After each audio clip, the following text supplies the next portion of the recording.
I'd like to start by saying that I'm giving a documentation of the events that took place in Salt Lake City for the last 13 years. My name is Andrea M. Shaw. I'm from South Dakota. I met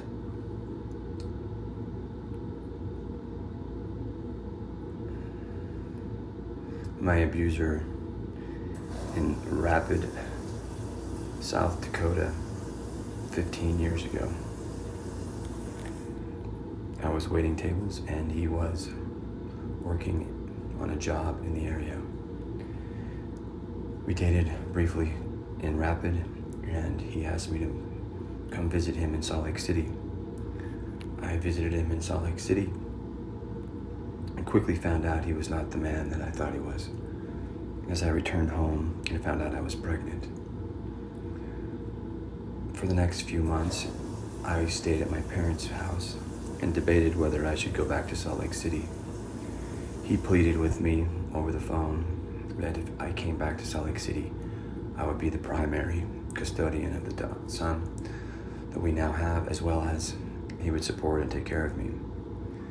Against my parents' wishes and my family's wishes, I moved back because I wanted my son to have a relationship with his father. I thought it was important.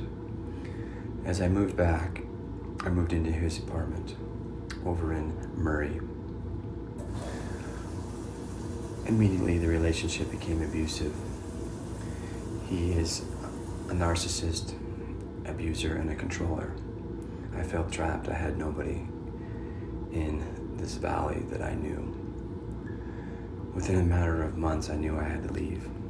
I knew I had to get out of his reach. And I ended up having the baby here in Salt Lake City. Once I had the baby, I was served eviction papers from his own apartment.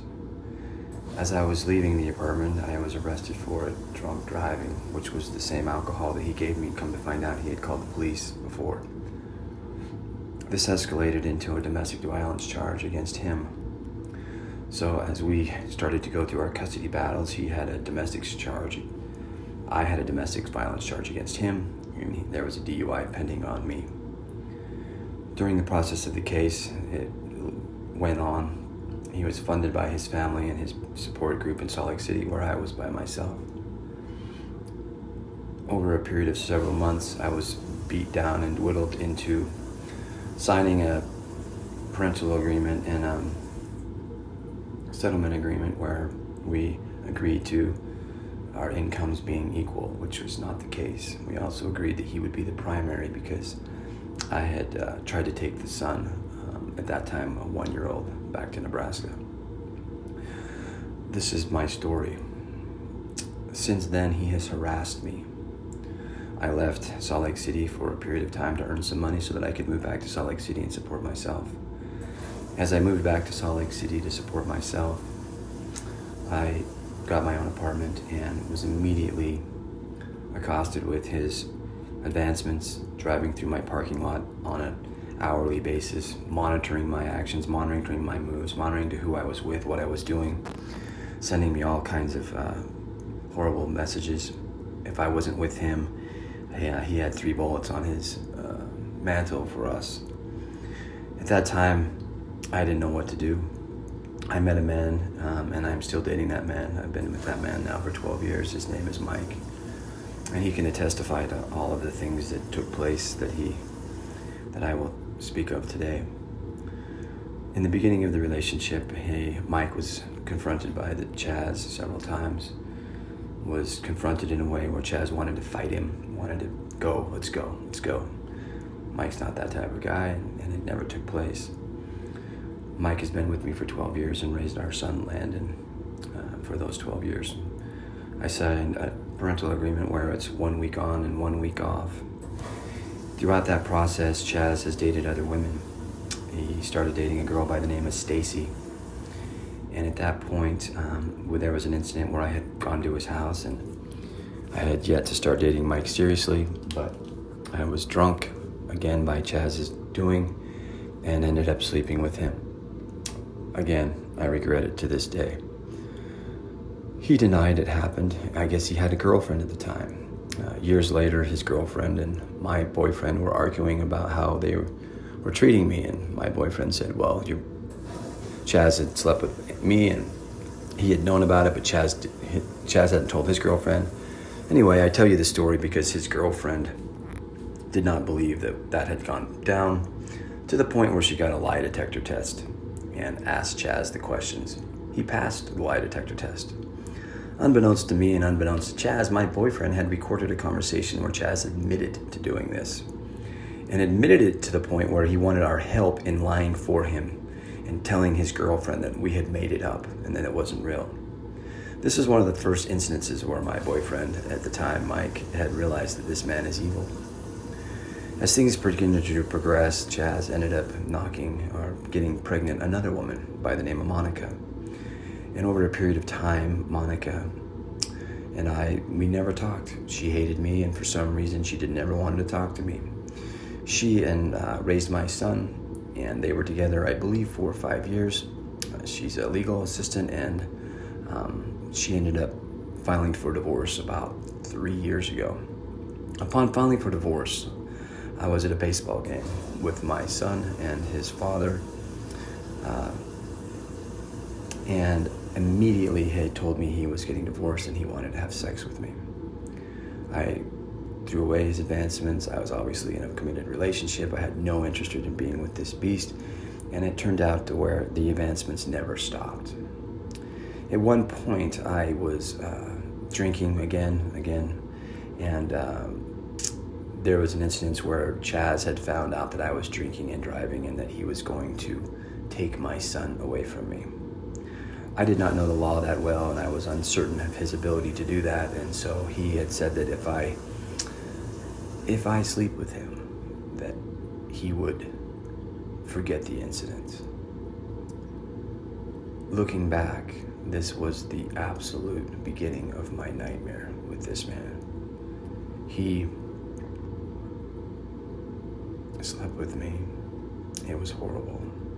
He had to use lube because of my excitement was not there. I had no emotion, no excitement. And this man took advantage of me and my love for my son. After the first incident, now he had something on me. He threatened to tell my boyfriend. But if I was to do it again, and if I was happy about it, and if he could film it, he would never ask me again, that he would have the material he needed to masturbate for the rest of his life. I am not making this up. Why would I make this up? At this point, he proceeded to con me into his home, where he gave me an alcoholic drink, which I, at that point, do not remember the rest of the night. I do not remember the rest of the night, to the point where several months later, when we were arguing about my son and where he was at and what he was doing, I was brought to my attention that there was a video, and that this video consisted of me having sex and oral sex with this man. I denied it, said there's no way. I'm in a loving, committed relationship with my boyfriend. That was when he presented to me with his iPad the video. He showed me parts of the video where I was absolutely disgusted. He was behind me naked, and I was in front of him naked. He was on top of me naked, and you can see from the video that I am unaware, blacked out, oblivious to what is going on. That video was when he had full leverage on me. I was embarrassed. I was disgusted. I was beyond myself ashamed. My self-worth was becoming nothing. I would go to my loving home of my boyfriend and would be sent text messages through an app called WhatsApp, and if I didn't respond, I was in trouble. He asked for pictures, I never sent them. He asked for videos, I never sent them. Over the period of the last 3 years, he has never stopped using this leverage against me. I have probably slept with him 10 times. He has made me sleep with him at my son's football game. He has made me sleep with him to see my son. He has made me sleep with him so I could take my son on a vacation to the Bahamas. I am beyond disgusted with my actions, and I realize that I should have stopped this. But he controls my son, and he is the primary parent of my son. He moved 20 miles away from my home to Harriman, and now requires me to drive to his house to pick up my son. He asks me daily for favors. It has been close to a year and a half since the last real incident. And I have been hiding this deep, dark, disgusting secret from my boyfriend and my lover for close to 3-4 years.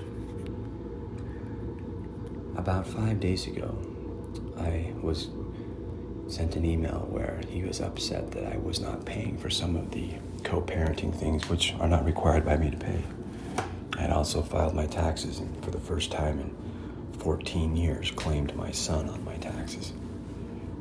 He was very upset about this. I spoke with my accountant and we had done nothing wrong, so I replied to the email and said, hey, no harm, no foul, nothing's done wrong.